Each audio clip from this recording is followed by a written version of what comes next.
Bonjour, je m'appelle Myriam Larivière.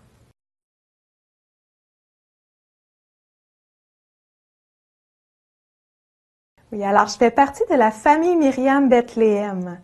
Myriam veut dire Marie, Bethléem, maison du pain. Ça peut vous donner une petite piste.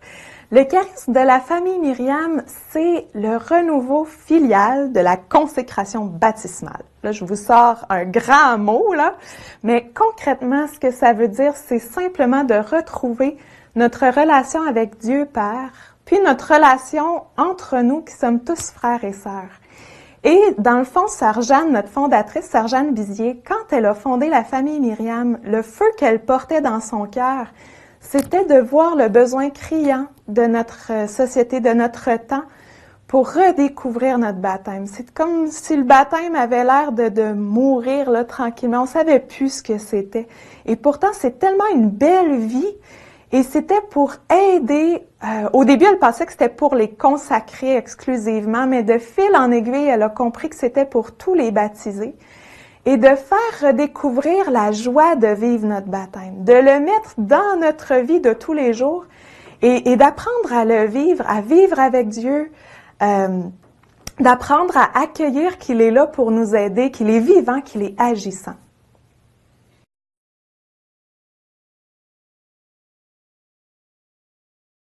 Alors, ça a pris quand même quelques temps. Il y en a qui rient de moi quand je dis ça parce que je l'ai su à 22 ans, assez jeune, mais... je fais un petit retour en arrière. J'avais 11 ans quand j'ai connu la famille Myriam Bethléem. Moi, j'ai grandi dans une famille qui était très pratiquante. Et donc, je connaissais Jésus. Je parlais avec Jésus de temps en temps aussi. À l'âge de 11 ans, on commence à vivre, à rencontrer des groupes dans la famille Myriam qui rassemblent des jeunes de tous les âges, des gens de tous les âges, une fois par mois pour un cheminement dans leur foi. Alors, j'ai commencé ça à l'âge de 11 ans, mais à ce moment-là, j'avais aucune idée que j'allais devenir petite sœur. Quoique, un jour, j'étais dans la maison de la famille Myriam de Montréal et j'ai dit à une petite sœur, ici, c'est comme ma deuxième maison. Mais je savais pas du tout ce que je disais à ce moment-là. À l'âge de 14 ans, on est rassemblés par la famille Myriam dans une fin de semaine pour les jeunes de 14 à 17 ans. Et à ce moment-là, on avait vraiment un temps intensif là pour vivre notre foi ensemble. On arrivait de partout du Québec. Et une chose, entre autres, qu'on vivait, c'était le samedi soir, l'adoration. J'avais déjà vécu l'expérience plus jeune, puis je me disais avant d'aller là, je vais m'ennuyer, c'est certain. J'anticipais ce moment-là. Mais je me rappelle, là, quand je suis rentrée dans la chapelle, Jésus est arrivé dans l'ostensoir. Et là, c'est comme si tout était arrêté. Là. Il n'y avait plus que Jésus et moi. Là. Jésus venait prendre toute la place dans mon cœur. Je peux pas vous dire ce que j'ai vécu à l'intérieur, mais vous savez, je le redis comme ça un peu, là, quand on est en amour, là, on voit plus que la personne, on n'entend plus qu'elle, on pense à elle, on rêve à elle, tout notre être est pris par cette personne-là. C'est vraiment ce que j'ai vécu avec Jésus dans l'Eucharistie. Et ça, c'est quelque chose que je sais que je ne pouvais pas me donner. C'était vraiment une grâce qui venait de lui. Mais à partir de ce moment-là, je vous raconte pas tous les détails autour, mais ma vie a vraiment pris un autre cap. C'est comme s'il y avait plus rien qui m'intéressait vraiment que de mettre Jésus dans ma vie, de l'accueillir, d'apprendre à le connaître, de le suivre. J'avais trouvé aussi, pour moi, la vérité. C'était comme celui qui pouvait vraiment combler mon cœur. Alors, j'ai commencé à lire la parole de Dieu. Je me rappelle, ça, c'est une des premières choses là, qui a pris beaucoup plus de place dans ma vie. Et tranquillement, je m'intéressais beaucoup plus au sacrement. J'apprenais à découvrir l'Église comme pas juste comme une institution, mais comme une famille où c'était extraordinaire d'apprendre à bâtir ces relations-là avec Dieu, même si c'est parfois très difficile. Et à travers ce cheminement-là, à travers je me rappelle au secondaire, quand je suis revenue cette fin de semaine-là, je chantais les chants qu'on avait chantés dans la fin de semaine dans l'école. Mes amies comprenaient absolument pas ce que je vivais. Elles me trouvaient vraiment drôle. Mais c'est comme ça me dérangeait pas. J'étais tellement heureuse. C'est une petite parenthèse. Et vers l'âge de 18-19 ans, j'ai fait 2 années avec la famille Myriam. On appelle ça des années de souffle d'espérance. Alors, les jeunes de 18-35 ans sont invités à passer un 8 mois complet dans la communauté. Et on redécouvre notre baptême, on redécouvre notre foi, la tradition de l'Église, on apprend à évangéliser, à faire oraison le matin, et je vous en passe.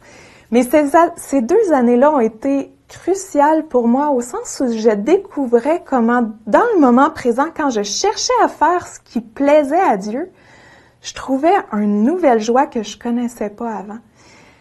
Et ça m'a comme ouvert à dire, j'avais des plans, moi, pour ma vie. Comme je rêvais de me marier, d'avoir des enfants. Je m'imaginais ma petite vie à la campagne. Moi, j'aimais beaucoup la campagne. Mais de plus en plus, j'avais la certitude que ce qui me rendrait vraiment heureuse, c'était pas tout ça. C'était de trouver le plan que Dieu avait préparé pour moi. Et ça m'a pris quelques années avant de vraiment considérer la vie consacrée. Mais à un moment donné, je voyais la soif profonde de mon cœur. Puis j'ai dit, Seigneur, j'ai commencé à fréquenter un garçon à un moment donné. Mais je voyais que c'était juste Dieu qui pouvait combler mon cœur. Il n'y avait personne d'autre qui était capable de le combler comme lui. Alors c'est là que tranquillement, j'ai commencé un cheminement vers la vie consacrée.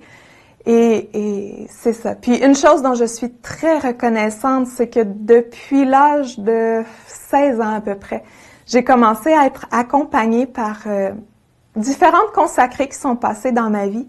Mais d'avoir quelqu'un à qui pouvoir partager ce que je vivais a été là le plus beau cadeau, un des plus beaux cadeaux que je pouvais avoir pour vivre ce cheminement-là.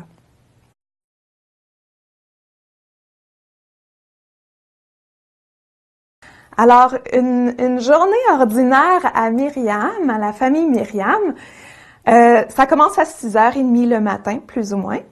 On commence avec 1 heure d'oraison. Alors, on a un temps de prière personnelle. Et puis, on a de 9h le soir à 9h le matin, on a ce qu'on appelle notre audience privée. Alors, c'est un temps de silence dans la maison qui nous permet d'être avec Dieu, puis de lire ou juste d'être en silence, de se retrouver à l'intérieur avec Dieu pour nourrir cette intimité-là avec lui. Ensuite de ça, on a 1 heure de l'aude, la prière du temps présent avec l'Église. On fait 1 heure avec la communauté. Ensuite de ça, on a un temps de travail. On se retrouve tous ensemble pour le dîner. Ensuite de ça, on a notre chapelet, une demi-heure de chapelet qu'on fait souvent en marchant aussi pour garder l'équilibre, là, mettre un peu aller prendre l'air. Puis après ça, on reprend le travail qui a différentes formes. Hein. C'est vraiment dans la famille, autant ça peut être des tâches très très quotidiennes comme la cuisine, le ménage, autant que ça peut être la préparation d'évangélisation, de nos animations pour les différents groupes qu'on rencontre, le soin de nos aînés, de nos malades. Et puis ensuite de ça, l'après-midi, en fin d'après-midi, on se retrouve, on a la messe là, à travers ça, ça peut être le matin ou l'après-midi ou le soir. Et après, on a le souper, on a un petit temps libre et on termine avec une dernière heure de ce qu'on appelle une oraison communautaire. Alors, c'est la prière en famille, on se retrouve tous autour du Saint-Sacrement. Et on prie à voix haute, on remercie le Seigneur pour la journée, on s'émerveille de lui, on prend du temps d'adoration, puis ça, c'est aussi très essentiel dans notre communauté. On dit que la communauté est demi-temps contemplative, demi-temps en évangélisation.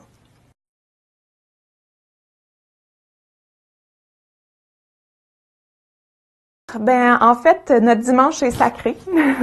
Ça va arriver qu'on va aller faire des évangélisations le dimanche, mais c'est aussi un temps pour se retrouver en famille, pour se nourrir de lecture, pour aller marcher dehors.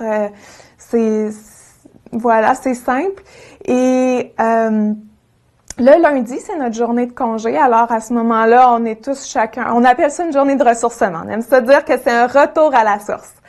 Alors, c'est aussi une journée plus personnelle, là, où on peut aller faire du sport, où on peut faire un peu... Moi, j'aime beaucoup faire de l'artisanat, alors je vais aller bricoler pendant ces journées-là. Chacun occupe un petit peu son temps, là, d'une manière qui le refait.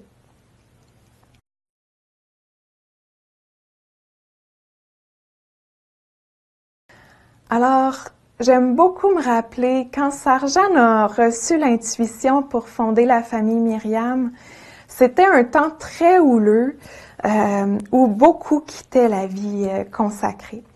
Et il y a quelqu'un qui lui a demandé, Sarjane, comment tu vois, toi, la vie consacrée?